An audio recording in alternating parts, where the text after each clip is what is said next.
კოსმოსის კვლევის საკითხში უამრავი კონსპირაციული შეხედულება და თეორია ვრცელდება. ადამიანებს ზოგადად ძალიან გვიყვარს შემოთავაზებული მტკიცებულებებისა და დოგმების მიმართ სხვადასხვა სავარაუდო შეთქმულების შეთხზა და შემდეგ განსხვავებული ინტერპრეტაციებით გავრცელება. ამას განსაკუთრებით ხედი იმითაც ეწყობა, თუ რაიმე საკითხის მიმართ ღიაობა და გამჭვირვალობა ნაკლებადაა უზრუნველყოფილი. დამცოდად არ გამოვდგები და ნურც პროპაგანდად ჩამithვლით, მაგრამ მაგალითისათვის ასეთივე დამოკიდებულება არსებობს დღევანდელი სახით არსებული მისტერიული ორდენების მიმართაც.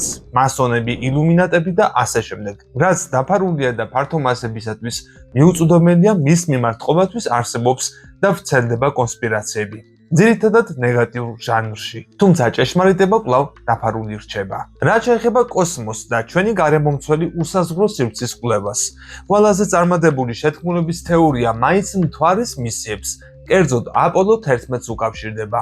კოდის ამ ეპიზოდში ვსაუბრობ კოსმოსურ კონსპირაციებზე.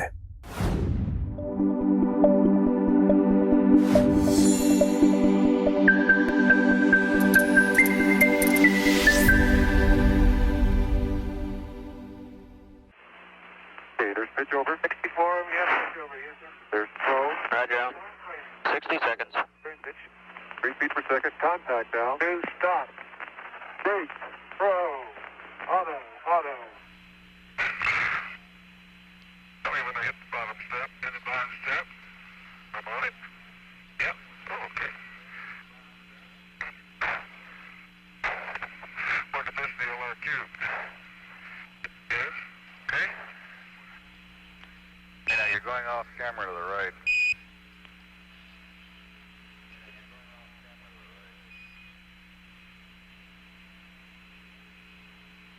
3, 2, 1. Zero. Ignition. One liftoff. And liftoff. Roger ignition. Boom. შეთქმულების თეორიებს ავრცელებენ ძირითადად ავტოკრატიული და დიქტატორული სახელმწიფოები.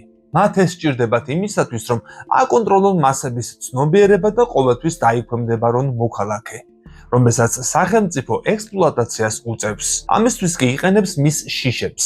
ამ საშიშროებებსაც თავად ქმნის. ზოგჯერ კონსპირაცია არ არის საშიში, თუმცა დამკვიდრებული ცოდნის გაქარწყლებას თუ გაუფასურებას ისახავს მიზნად. ბევრის ლაპარაკს არ ვაპირებ კონსპირაციების საკითხებზე, ეს სხვა ეპიზოდის თემაა, მაგრამ მაინც გავკარიგბილი რომ იტყვიან. ახლა კი კოსმოსი. ინტერნეტით გავრცელდა და შემდეგ ზოგიერთმა საინფორმაციო პორტალმა თუ შემეცნებითმა სატელევიზიო პლატფორმამ გვაუწყა, რომ ახალი კოსმოსური კვლევის მიხედვით მზის სისტემის დედამიწის ჯგუფის ყველა პლანეტა და მათი თანამგზავრები უძველესი ცივილიზაციებით იყო დასახლებული. და ეს სავარაუდოდ 10 მილიონი წლის წინ უნდა ყოფილიყო. იყო დრო, როდესაც ადამიანებს წარმოდგენაც არ ჰქონდათ, რომ ჩვენი კოსმოსური მეზობელი მთვარი ამდენ საიდუმლოს ინახავდა. უმრავლესობას ის უსიცოცხლო, კრატერებით დაფარული სფერო ეგონა. რეალურად კი მის ზედაპირზე ამერიკელმა ასტრონავტებმა უძველესი ქალაქის ნანგრევები, იდუმალი მექანიზმები და უცხო პლანეტელების ბაზაც აღმოაჩინეს. That's one small step for man. One giant leap for mankind. რა დაინახა პირველმა ადამიანმა მთვარეზე? ამასთან დაკავშირებით უპირველეს ყოვლისა უნდა გავიხსენოთ მთვარეზე მყოფი ნილ ამსტრონგის და ნასას წარმომადგენლის დიალოგი, რომელიც ამერიკელმა რადიომოყვარულმა მოისმინა. რა არის ეს რაჯანდაბაა? რა ხდება? რამე გაფუჭდა? აქ დიდი ობიექტებია, სერ. უზარმაზარი. ოღმერთო, აქ სხვა კოსმოსური ხომალდები არის. ისინი კრატერის მეორე მხარეს არიან. მთვარეზე არიან და ჩვენ გვაგვირდებიან. დიახ, ანტენა აფეთქდა. იყო პასუხი. რაღაცამ გადაიფრინა მასზე, ვიდრე აფეთქება მოხდებოდა. ამ დროს საუბარში მეორე ასტრონავტი ჩაერთო. ღმერთო, ვფიქრობდი, რომ საერთოდ აგვაფეთქებდა ეს რაღაც. თქვენ მარტო შეხედეთ ამ რაღაცას. მოგვიანებით პრესაში ინფორმაცია გაჩნდა, რომ ამერიკელებს მთვარეზე აგრძნობინეს, რომ ადგილი უკვე დაკავებული იყო და დედამიწელებს იქ არაფერი ესაქმებოდათ. თითქოს და უცხო პლანეტელების მხრიდან მტრული დამოკიდებულებაც კი იყო გამოვლენილი. NASA-მ რა თქმა უნდა ყველაფერი უარყო, მაგრამ ასტრონავტებმა სერნანმა და შმიტმა რეალურად დაინახეს უცნაური აფეთქება მთვარეზე, მყოფ მოდულზე და ეს ინფორმაცია ორბიტაზე მყოფ ასტრონავტებს გადასცეს.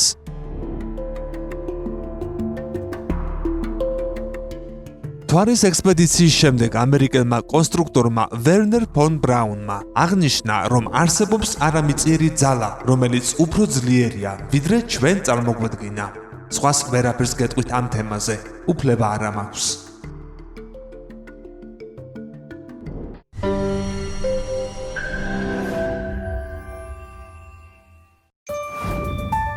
ამ კონსპირაციის თანახმად, სავარაუდოდ მთვარეზე მყოფები არც თუ ისე კარგად შეხვდნენ დედამიწას სტუმრებს ორ სხვადასხვა ცივილიზაციის წარმომადგენლებს შორის. შეხვედრა იმდენად ცივი იყო, რომ მთვარის შესახებ როგორც ამერიკამ, ისე საბჭოთა კავშირმა ათეულობით წლის მანძილზე დაივიწყეს. იმ მოტივით, რომ იქ არაფერი იყო საინტერესო. რაც შეეხება ზემოთხსენებულ დიალოგებს ასტრონავტებსა და NASA-ს შორის, ის როგორც NASA-მ ისე ხელისუფლებამ უარყო, საამისოდ კი სერიოზული მიზეზი ჰქონდათ.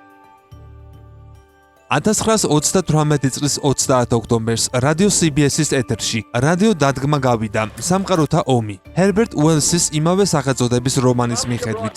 რადიო მსმენელების ერთმა ნაწილმა რეალურად მიიღო რადიოში გადმოცემული რეპორტაჟი მარსელების შემოსების შესახებ და მილიონობით ადამიანი პანიკაში ჩავარდა. ამერიკის ჩრდილო-აღმოსავლეთ ნაწილში ტელეფონის ქსელები გადაიტვირთა. უამრავმა ადამიანმა გადაწყვიტა ქალაქის დატოვება და შედარებით უსაფრთხო ადგილზე გაქცევა. ამის გამო გზებზე საცობები შეიქმნა და ქვეყნის ტერიტორიის გარკვეული ნაწილის სრული პარალიზება მოხდა.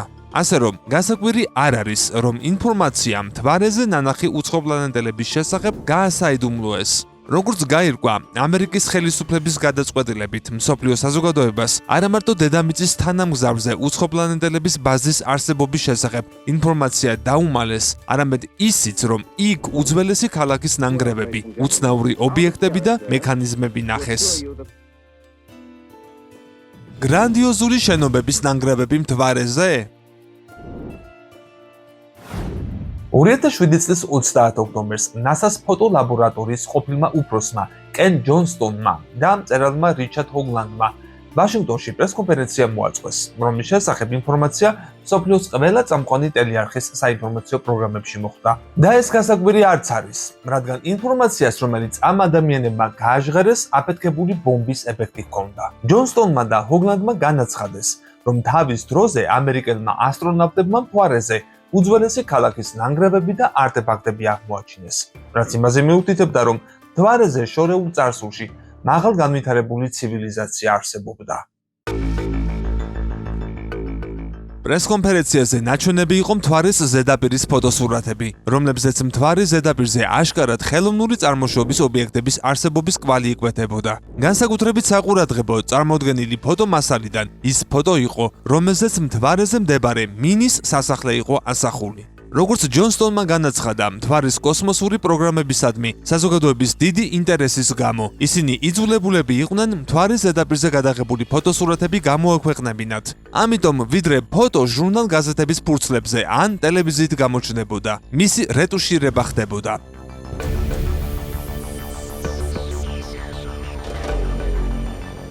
NASA-ს ხელმძღვანელობის ბრძანებით ფოტო ნეგატივზე იღებებოდა ყველაფერი, რასაც შეეძლო სულ მცირე ეჭვი გამოეწვია მთვარეზე არსებული რეალური სიტუაციის შესახებ, ხოლო ჰოგლანდმა საკმაოდ საინტერესო განცხადება გააკეთა.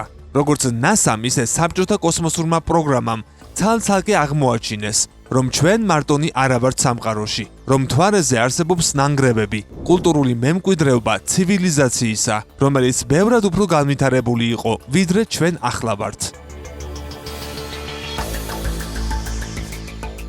სენსაციური განცხადებების და მსოფლიო საზოგადოების დიდი ინტერესის მიუხედავად, შემდგომ დღეებში განსაკუთრებული არაფერი მომხდარა, რადგან არც ამერიკის ოფიციალურ ხელისუფლებას და არც NASA-ს აღნიშნულ თემასთან დაკავშირებით განცხადება არ გაუკეთებიათ და მიიჩქმალა ეს ამბავი თითქოს შეთქმულების უაზრო თეორია.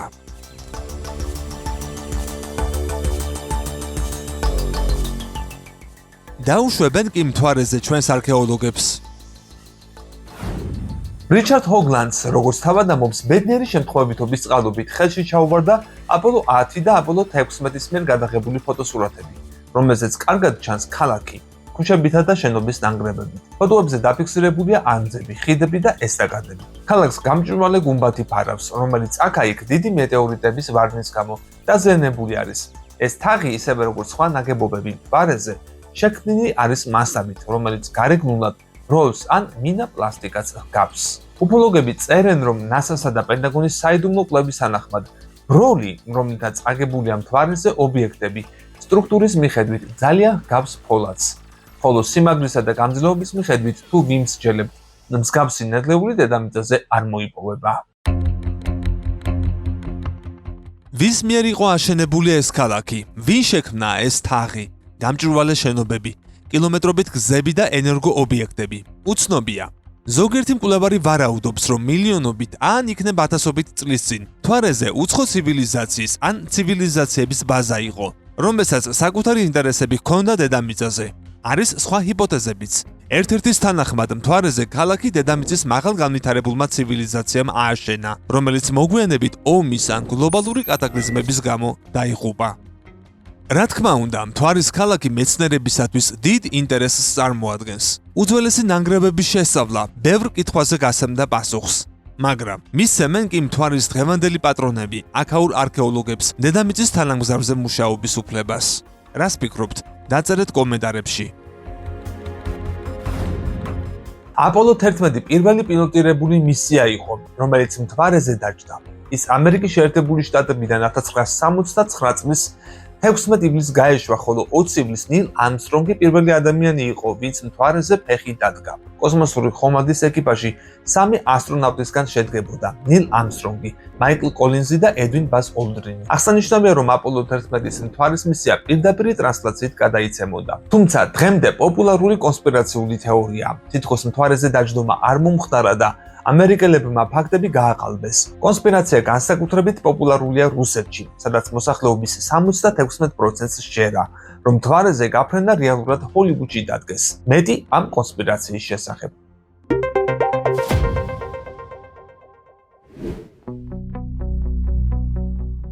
მსოფლიოში ერთ-ერთი ყველაზე ცნობილი შეთქმულების თეორია, აპოლო 11-ის მთვარეზე დაშვების ინსცენირება, კვლავ ძალიან პოპულარულია რუსეთში. ზოგიერთი რუსი ამ თეორიის დამტკიცების იმედით ფულსაც კი აბანდებს. ერთი პატარა ნაბიჯი ადამიანისთვის და ერთი გიგანტური ნახტომი კაცობრიობისთვის. ნილ ამსტრონგის ცნობილი ფრაზა, რომელიც მან მთვარეზე თქვა, ახალი ეპოქის დასაწყისი იყო, როდესაც ადამიანები პირველად გასცდნენ ჩვენი პლანეტის საზღვრებს და დაეშვნენ სხვა ციურ სხეულზე. ეს იყო შორეულ 1969 წელს.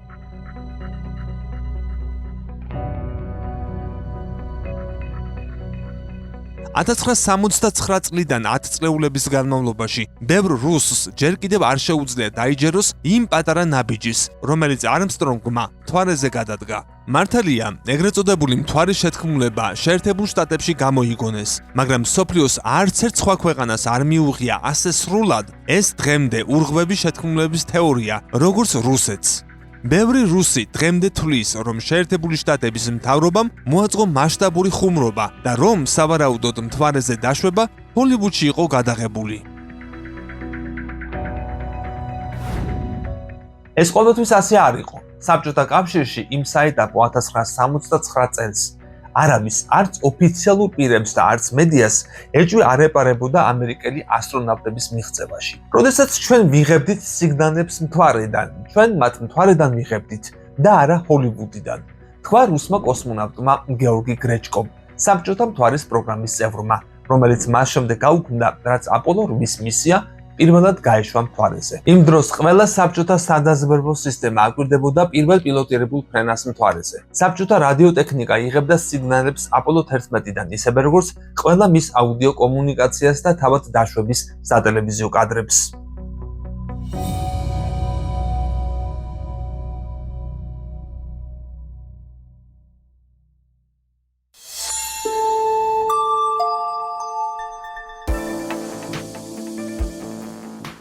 ასეთი ხუმრობის დადგმა ალბათ ისეთივე რთული იქნებოდა, როგორც რეალური მისიის შესრულება. დაასკვნა კიდევ ერთმა რუსმა კოსმონავტმა და კოსმოსური შატლების დიზაინერმა კონსტანტინე ფეოქტისტოვმა თავის წიგნში სიცოცხლის ტრაექტორია. თუმცა 1990-იანი წლების ბოლოს მსოფლიოში ცნობილმა მთვარის შეთქმულებამ მაინც მიაღწია რუსეთს, სადაც ბევრი მიმდევარიც გაუჩნდა.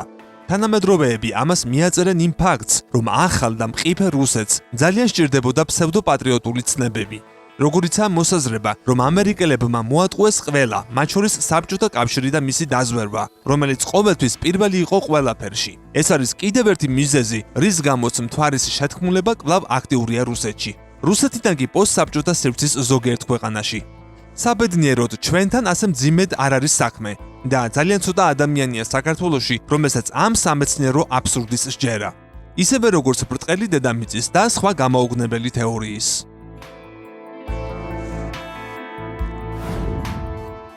ჟურნალისტმა ალექსანდრე გორდონმა გადაიღო 2 დოკუმენტური ფილმი მთვარის შეთქმულების შესახებ. 2007 წელს სამეცნიერო ჟურნალმა Topical Problems of Modern Science გამოაქვეყნა სტატია, რომელიც ამტკიცებდა, რომ რა სიჩქარითაც დაფრინავდა ამერიკელების რაკეტა. იმ სიჩქარით მთვარემდე ვერ მიაღწევდა. ან აი კიდევ ერთი. 2018 წელს რუსეთის კოსმოსური სააგენტოს როსკოსმოსის ხელმძღვანელმა დიმიტრი როგოზინმა გამოაცხადა, რომ რუსეთი ამზადებდა მთვარეზე მისიას. სხვა საკითხებთან ერთად შემდეგი მიზნით ჩვენ დასახული გვაქვს იქ სამძებრო ფრენის ამოცანა, რათა შევამოწმოთ იყვნენ თუ არა ამერიკელები იქ ნამდვილად. ამბობენ რომ იყვნენ, ჩვენ შევამოწმოთ. თუმცა ეს ფრენა ვერ შედგა რუსების გაუმართავი კოსმოსური ტექნოლოგიებიდან გამომდინარე. გამოკითხვების მიხედვით თუ ვიმსჯელებთ იმ ადამიანების 65%-ს, ვინც თვლის რომ 1969 წლის მთვარეზე დაშვება არასოდეს მომხდარა, ხოლო საშუალო სკოლა აქვს დამთავრებული. საინტერესოა, რომ სიმართლის დადგენის სურვილი ჩვეულებრივ ცნობის მოყვარეობას სცილდება. ზოგიერთი რუსი მზად არის საკუთარი ფულიც კი გაიღოს ამ საქმისთვის. 2015 წელს დაიწყო ფულის შეგროვება crowdfunding პლატფორმაზე Boomstarter-ი კამერიანი მიკროსატელიტის ასაგებად, რათა გადაემოწმებინათ აპოლო 11-ის სადესანტო ადგილი. ის კოსმოსით მოხიბლულმა ბლოგერმა გაუშვა. მიზანი იყო 800,000 რუბლის აგროვება, მაგრამ რეალურად მოზიდული თანხა 2-ჯერ მეტი იყო. ვინ არიან ეს ხალხი? ზოგიერთი მათგანი ონლაინ მონაწილეობს გაუთავებელ დისკუსიებში, შეთქმულების თეორიის ფორუმებზე. სიგნალი, რომელიც მთვარიდან მიიღეს დედამიწაზე. აღსანიშნავია, რომ ცივი ომის დროს საბჭოთა კავშირსა და ამერიკის შეერთებულ შტატებს შორის ერთგვარი კოსმოსური რბოლა მიმდინარეობდა. თუმცა იმ პერიოდში რუსულ მხარეს ერთგვარს არ დაუყენებია ამერიკელი მეტოქის წარმატება. საბჭოელები გაზეთებშიც კი წერდნენ და ადასტურებდნენ, რომ აპოლო 11-ის კოსმოსში გაშვების შემდეგ ისინი სიგნალებს სწორედ მთვარიდან იღებდნენ. კომუნიკაციები, რომლებიც რუსმა კოსმონავტმა გეორგი გრეჩკო მოიყვანა, ერთ-ერთი მტკიცებულებაა, რომელსაც ადასტურებს ესპანელი კარლოს გონსალეს პინტადოც. ის მადრიდში აპოლონის სადგურის ოპერაციების ხელმძღვანელი იყო. მისის მაკონტროლებელ გუნდს გააჩნდა დამხმარე ქსელი, რომელიც 3 სადგურისგან შედგებოდა და განლაგებული იყო მადრიდში, გოლდსტონსა და კანბერაში. ეს 3 სადგური ერთმანეთისგან 120 გრადუსიანი გრძედით იყო განცალკევებული. შესაბამისად, სუმცირე ერთ მათგანს მაინც ჰქონდა კომუნიკაცია და მხედველობის არეში ინარჩუნებდა მთვარეს. დედამიწაზე აპოლო 11-ის მთვარეზე მისიის კადრებს 9 მილიარდზე მეტი ადამიანი რეალურ დროში უყურებდა, დღევანდელი გაგებით ლაივში.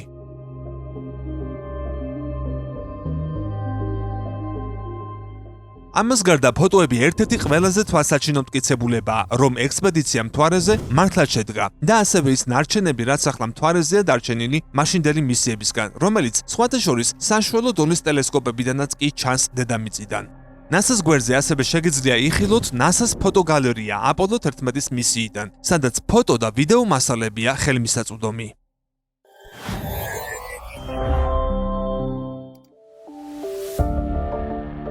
სხვა სამეცნიერო მტკიცებულებები. ყველაზე დამაჯერებელი ნიმუში იმისა, რომ ადამიანები ნამდვილად წავიდნენ მთვარეზე. ასეულობით კილოგრამის ქვებია და სხვადასხვა მასალაც, რომლის რობოტული ზონდებით შეგროვება შეუძლებელი იქნებოდა. ასევე გადაიღეს მათი შეგროვების პროცესი.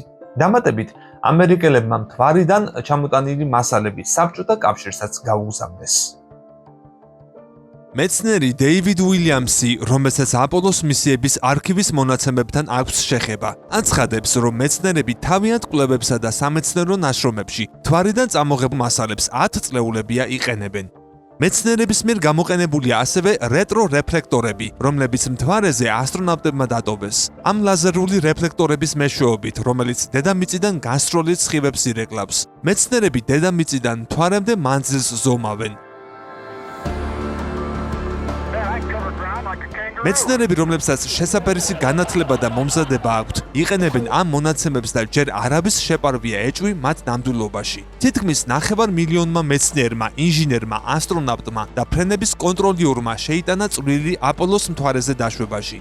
აქვე კონსპირაციული თეორიები ფოკუსირებულია ძირითადად აპოლო 11-ზე, მაშინ როცა ეს მისია კიდევ 6-ჯერ გაიმეორეს ამერიკელებმა. ანუ აპოლოს 11-ის გარდა კიდევ 6-ჯერ გაფრინდნენ და დაეშვნენ მთვარეზე ასტრონავტები. დამატებითი 6 მისიიდან მხოლოდ 1 აღმოჩნდა წარუმატებელი. თუმცა ასტრონავტებმა უსაფრთხოდ მოახერხეს წარუმატებელი მისიიდან დედამიწაზე დაბრუნება.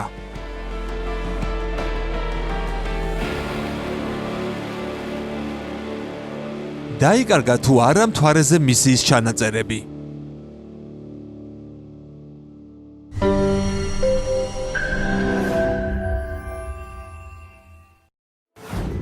რაც შეეხება ორიგინალი მასალების დაკარგვას, გავრცელებულ პოსტში მოცემული ინფორმაცია მანიპულაციურად არის გამოყენებული.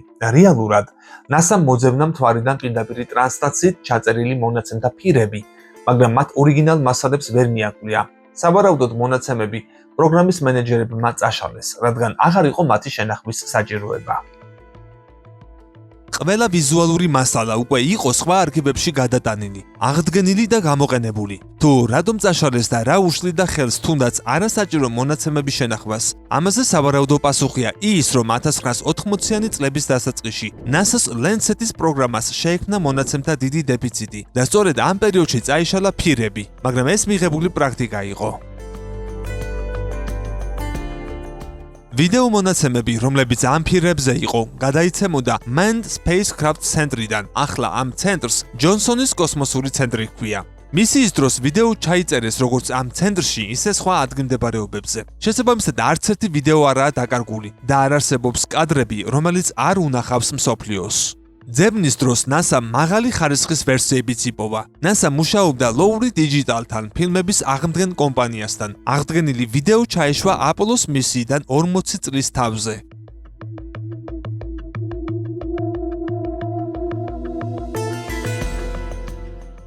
რატომ არ ყოფილან ამერიკელი ასტრონავტები მთვარეზე ბოლო 50 წელიწადში?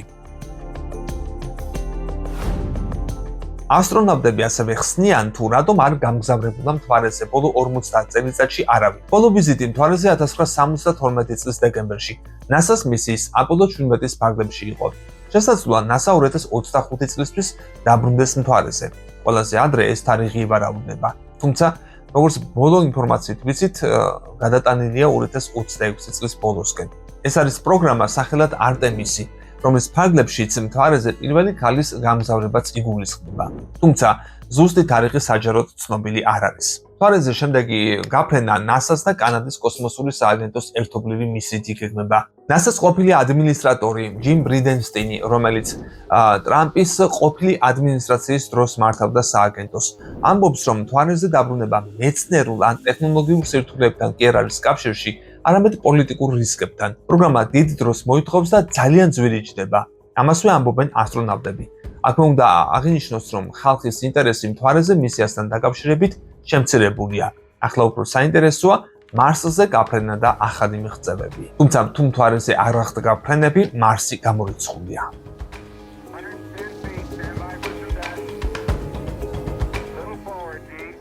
პოლიტიკური მიზეზები არ არის ერთადერთი გამოწვევა, თუ რატომ აღარ ბრუნდებიან ასტრონავტები მთვარეზე. ერთ-ერთ მიზეზს უსაფრთხოებაც წარმოადგენს. მთვარის ზედაპირი სამსია კრატერებითა და ლოდებით, რომელიც დაშვებას საფრთხეს უქმნის.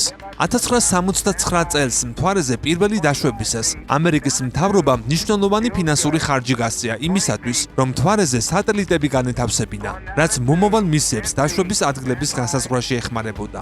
ამის მიუხედავად, შეშფოთების საგანია ის ფაქტი, რომ მეტეორიტის ზემოქმედების შედეგად რეგოლითი იგივე მთვარის მტვერი შეიქმნა.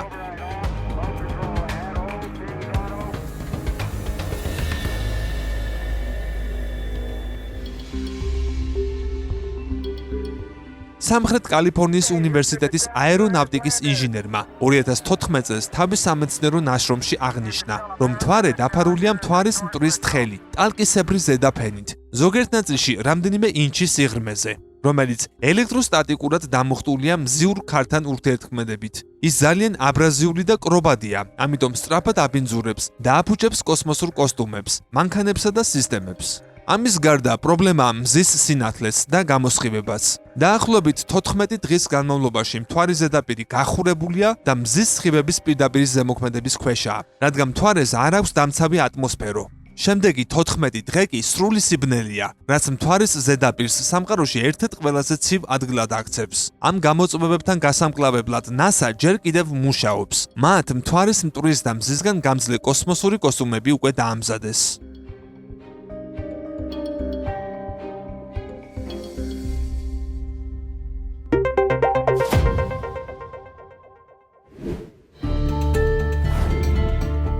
კოსმოსის ათვისება კაცობრიობის უდიდესი ოცნება და ინსპირაციის წყაროა.